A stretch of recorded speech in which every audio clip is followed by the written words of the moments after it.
오늘 우리가 봉독한 그 본문의 말씀은 갈릴리 가나라고 하는 그 지역에서 혼인잔치가 있었는데 예수님이 처음 공생에 들어가셔서 처음 기적을 행하셨던 그 사건, 그 기적의 사건이 기록된 말씀입니다.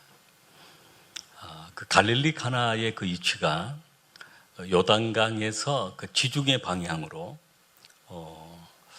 나사렛 예수님이 어린 시절을 보냈던 피난 가서 예수님이 이제 공생애를 들어가시기 전에 그 세월을 보냈던 그 나사렛 동네와 한 8km 정도 북쪽에 가 있는 그 가나라고 하는 그 마을이 있습니다. 근데 그 마을에서 그 혼인 잔치가 있어서 예수님이 이제 청함을 받아서 초대되어서 그 잔치에 참여하게 되었는데 그 잔치를 하는 중에 그 가정에 포도주가 떨어진 것입니다. 그 유대인들이 결혼식을 하는 그런 그 당시 풍습은 처녀가 결혼을 하면 7일 동안 잔치를 베풀었습니다. 많은 포도주가 있어야 하고 그리고 또 잔치 음식이 있어야 되는 그런 상황입니다. 가부가 결혼을 하는 경우는 3일 동안 잔치를 했습니다. 네, 그렇게 잔치를 오랫동안 하다 보면 많은 사람들이 갑자기 이제 몰려드는 그런 경우, 많은 손님이 찾아와서 일찍 포도주가 떨어져 버리는 그런 경우들이 종종 있었습니다. 이 가정에도 포도주가 떨어져서 큰 낭패를 당하게 된, 한마디로 말하면 망신을 당하게 된 그런 상황입니다. 손님은 평하여서 많은 사람들이 오는데 잔치 음식이 없다면 어떻게 되겠습니까? 근데 그런 어려운 가정 속에 예수님께서 그곳에 기적을 행하셨는데 물이 변하여 포도주가 되어지는 그런 기적이었습니다. 오늘 우리가 이 말씀을 통해서 우리의 삶 속에도 우리의 가정에도 기적이 일어나게 될 줄로 믿습니다. 여러분 모두가 다 이 기적의 주인공이 될 수 있길 바랍니다. 성경에 일어난 그 많은 기적들을 보면 그 기적에는 원리가 있습니다. 하나의 법칙이 있습니다. 오늘 이 기적의 원리, 이 가나 혼인잔치에서 나타난 기적의 원리를 우리의 삶 속에도 적용한다면 늘 우리도 이런 기적들을 경험하며 살아가게 될 줄로 믿습니다. 첫 번째는 예수님을 초청했다는 것입니다. 예수님을 모셨다는 것입니다. 우리가 봉독한 말씀 2절 말씀을 우리 한번 같이 봉독하겠습니다. 예수와 그 제자들도 혼례의 청함을 받았더니 아멘. 갈릴리 가나의 그 혼인하는 그 잔치집에 기적이 일어나게 된 것은 바로 예수님을 그곳에 모셨기 때문입니다. 개인이든 가정이든 국가든 인류의 역사이든 예수님을 나의 주, 나의 하나님으로 모시는 그 순간부터 놀라운 역사가 일어납니다. 새로운 역사가 시작이 되어집니다. 고린도후서 5장 17절 말씀처럼 그런즉 누구든지 그리스도 예수 안에 있으면 새로운 피조물이라. 이전 것은 지나갔으니 보라 새 것이 되었도다라고 했습니다. 그 순간부터 새로운 시대, 새로운 삶, 새로운 역사가 시작이 되어지는 것입니다. 인류 역사를 BC와 AD로 구분합니다.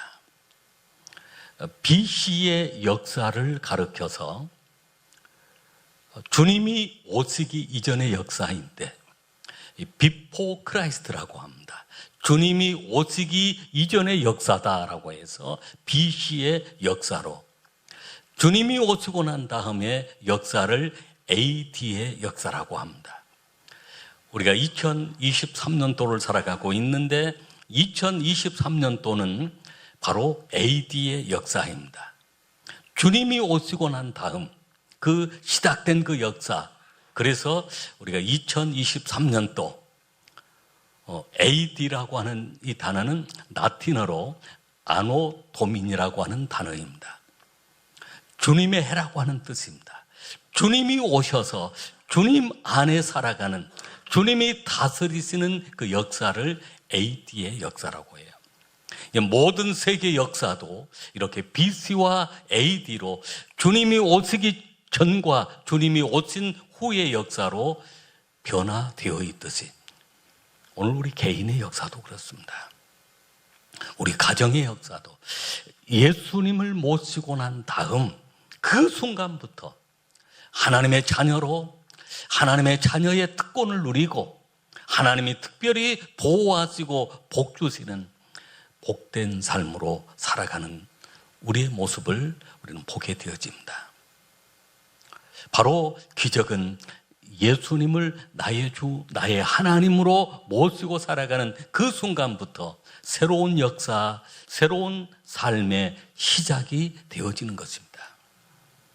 또 기적이 일어나는 역사를 보면, 권리를 보면 두 번째는 예수님께 기도할 때입니다.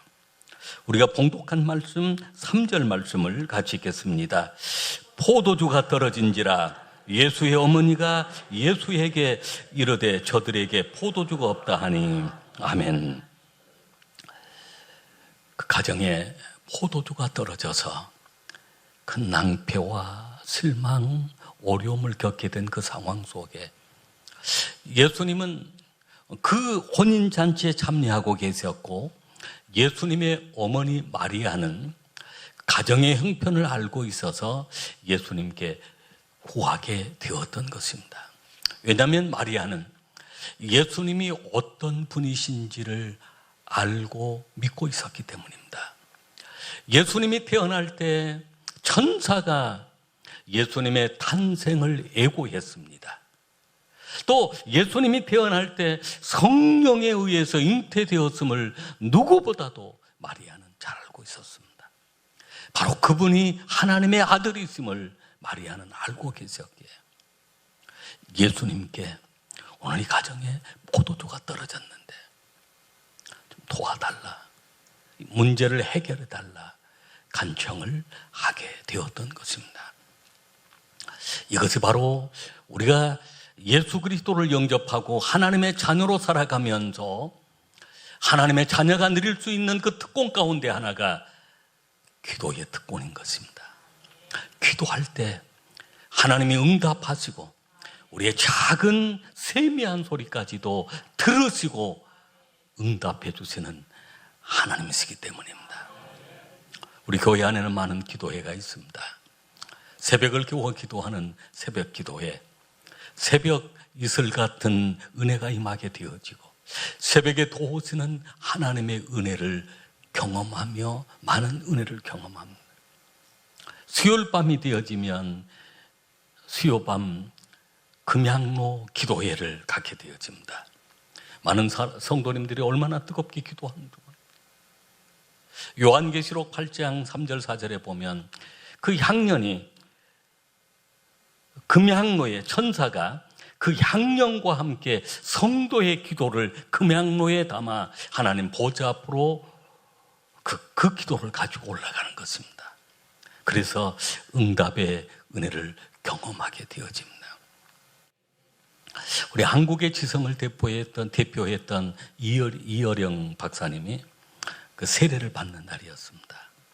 세례를 받고 그 딸에게 편지를 보냈는데 편지 속에 그런 기록이, 그 편지 내용이 있습니다.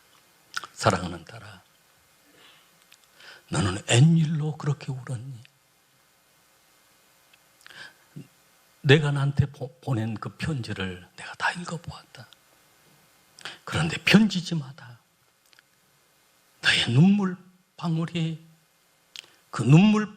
그 자국이 가득하더구나. 너의 눈물의 기도가 내 삶을 지성에서 영성으로 바꾸는 계기가 되었구나. 세례를 받는 날 그 딸에게 그런 편지를 보내게 되었다는 것입니다. 그 딸이 얼마나 14년 동안 아버지의 구원을 위해서 그렇게 기도하면서 그 아버지에게 편지를 보냈는데 그 편지지에가 그 눈물방울이 뚝뚝뚝 떨어져서 자국이 가득했다는 것입니다. 그렇습니다. 여러분, 우리가 살아가면서 우리 성도의 그런 귀한 특권은 기도하는 특권입니다. 기도할 때마다 하나님이 들으시고 응답해 주시기 때문입니다. 기적의 원리 세 번째는 바로 순종이었습니다. 순종할 때, 하나님 말씀에 순종할 때 기적이 일어납니다. 우리가 5절 말씀부터 8절 말씀까지 함께 봉독하겠습니다. 그의 어머니가 하인들에게 이르되 너에게 무슨 말씀을 하시든지 그대로 하라 하니라. 거기에 유대인의 정결 예식을 따라 두세 통 드는 돌 항아리 6이 놓였는지라.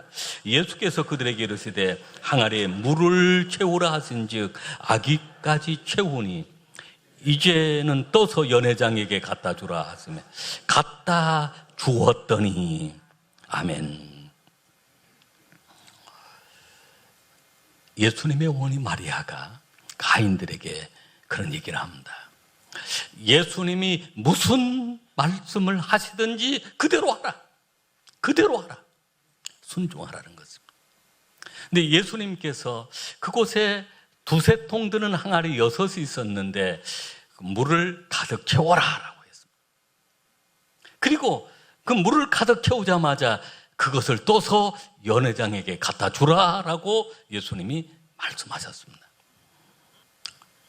여러분, 예수님께서 지금 이 가정에 포도주가 없는 그런 상황인데 한 통이나 떠서 물을 떠서 한 항아리에 물을 채워보고 그리고 그것이 변화가 되어지면 물이 포도주가 되어지면 그때 해도 늦지 않을 것 같은데요. 우리가 보통은 자기 생각, 자기 방법, 자기 경험으로 어떤 일들을 하려고 하고 그렇게 어떤 일들을 또 진행을 하려고 합니다. 그러나 오늘 성경 말씀은 예수님 말씀대로 우리가 순종할 때 누가복음 5장에 게네사렛 호숫가에서 고기 잡던 그 제자들 고기를 밤새도록 잡았지만 잡지 못했어요. 경험이 많은 사람들인데도 불구하고 고기를 못 잡았어요. 예수님께서 깊은 곳에 그물을 던지라고 했습니다. 우리 방법대로 밤새도록 잡아보았지만 잡지 못했습니다. 그러나 말씀대로 말씀에 의지해서 그물을 던져보겠습니다. 말씀을 의지해서 그물을 던지는 그 순간 놀라운 기적의 역사가 일어난 것입니다. 배에 가득 채워져서 친구 배까지 불러서 2배에 가득 채워지게 된 것입니다. 7월 첫째 주일에 설교하면서 그 나병 환자 10사람 치유받은 얘기에 대한 말씀을 나누었습니다. 예수님이 그곳에 찾아가셨고 그들이 예수님께 기도했고 예수님이 그들에게 너희는 제사장에게 가서 너희 몸을 보이라라고 했습니다. 그러나 여전히 나병 환자 몸은 그대로였습니다. 아니 예수님 고쳐주세요. 그러면 갈게요. 예수님 말씀은 아니 가. 그러면 고쳐질 거야. 그들이 그 10사람이 가다가 깨끗함을 받은 것입니다. 할렐루야. 기적은 순종할 때 일어나는 것입니다. 돌 항아리 6에 물을 가득 채웠고 그리고 연회장에게 떠서 갖다 주었는데 연회장이 맛보고 이렇게 놀라운 포도주가 있느냐라고 하면서 깜짝 놀란 것입니다. 순종할 때 기적이 일어난 것입니다. 원리가 그렇습니다. 여러분, 예수 그리스도를 나의 구주, 나의 하나님으로 믿고 나의 주인으로 모시고 날마다 예수님과 동행하는 삶을 살아야 될 줄. 그리고 그 예수님께 우리는 늘 기도해야, 나의 부족함, 나의 연약함으로 우리 기도해야 합니다. 그리고 예수님 말씀에 순종해야 합니다. 그때 우리 모두가 다 기적의 주인공이 될 줄로 믿습니다. 이 기적을 통해서 오늘 그 가정에 나타난 축복이 무엇일까요? 갈릴리 가나에 나타난 그 축복이 무엇일까요? 오늘 이 기적을 통하여서 주어진 의미는 어떤 의미가 있을까요? 첫 번째는 부족함이 풍족함으로 바뀌었다는 것입니다. 3절 말씀 다시 한번 읽겠습니다. 포도주가 떨어진지라 예수의 어머니가 예수에게 이르되 저들에게 포도주가 없다 하니 아멘.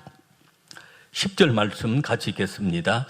말하되 사람마다 먼저 좋은 포도주를 내고 취한 후에 낮은 것을 내거늘 그들은 지금까지 좋은 포도주를 두었도다 하니라. 아멘.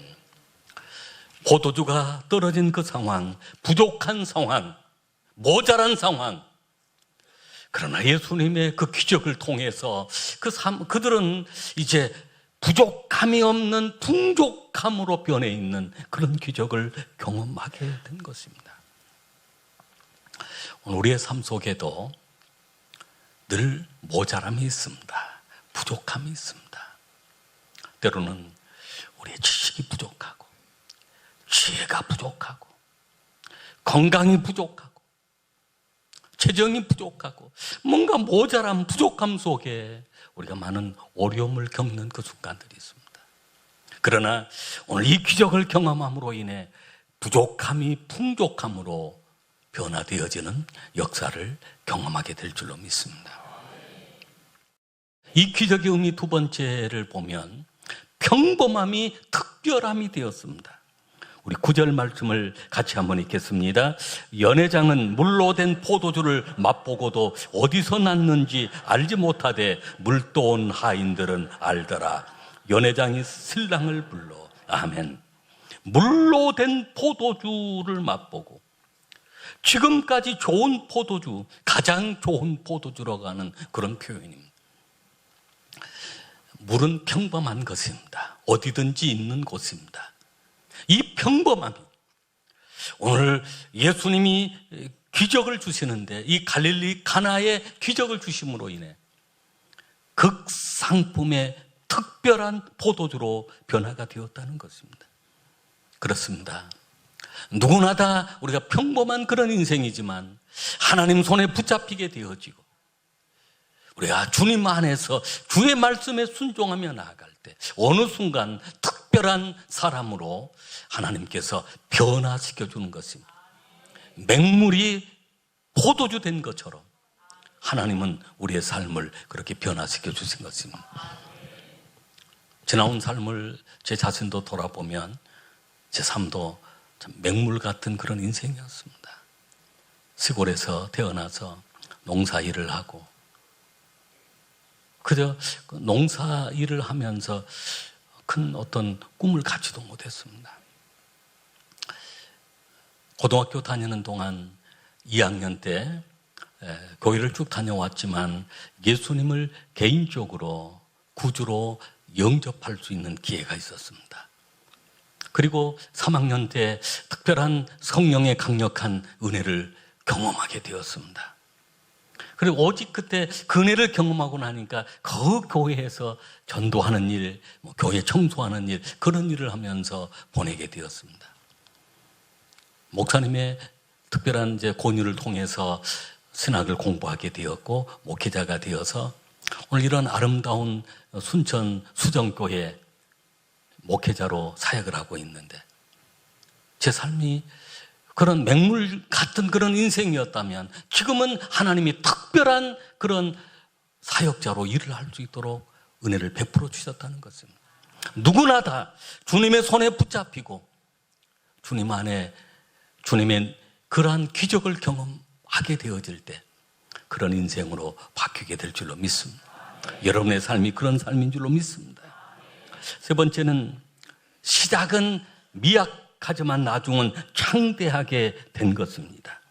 우리 10절 말씀 한번 더 읽겠습니다. 말하되 사람마다 먼저 좋은 포도주를 내고 취한 후에 낮은 것을 내거늘 그대는 지금까지 좋은 포도주를 두었도다 하니라. 아멘.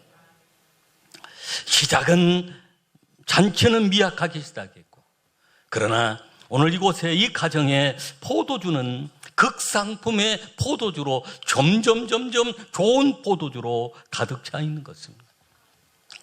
사람의 만남도 그런 것 같습니다. 우리가 시작은 미약하지만 나중은 점점 좋아져야 합니다. 이것이 축복입니다. 사람의 관계도 그렇고 하나님과의 관계, 우리 신앙의 여정도 그렇습니다. 오늘 그런 축복을 누릴 수 있기를 바랍니다. 욥기서 8장 7절에 보면 내 시작은 미약하였으나 내 나중은 심히 창대하리라 라고 했습니다. 할렐루야. 지난주 금요일 날 그 매산중학교에 가서 교직원 예배를 드리는데 그 설교를 초청받고 가서 설교를 하게 되었는데, 가서 보니까 우리 교회 성도님들이 많이 계셨습니다. 선생님으로 계시는 분이 우리 서지연 선생님도 계시고 또 김연아 선생님도 계시고 그리고 또 급식실에는 우리 김금순 권사님도 계시고 우리 정윤옥 집사님도 계시고, 그리고 이윤숙 권사님이 그 7월 지난 주간에 행정실장으로 승진이 되어서 일을 하고 계셨습니다. 제가 이윤숙 권사님 얘기를 들어보니까 그 학교에 아마 한 40년 전이라고 그러니까 한 18살 정도 되는 18세 소녀가 아마 비정규직으로, 그러니까 비정규직으로 취업이 되었다면, 어린 나이에 취업이 되었다면 학교의 청소, 행정실에 서무실에 청소나 하거나 심부름이나 하거나 그런 일이지 않겠습니까? 네. 처음은 약하게 작게 시작했지만 정말로 그 권사님 신앙생활하는 것 보면 하나님만 바라보고 그 기적의 원리를 그대로 경험하며 사시는 것 같습니다. 40년 그렇게 근무를 하셨는데 행정실장이 되신 것입니다. 학교 모든 살림을 책임져서 관리하는 그런 책임자가 된 것입니다. 누구나 다 시작은 미약하지만 주님 붙잡고 주님 앞에 기도하고 주님 말씀에 순종하며 살아갈 때 우리 모두가 다 기적의 주인공이 되는 줄로 믿습니다. 여러분이 바로 기적의 주인공이 되시기를 주의 이름으로 축복합니다.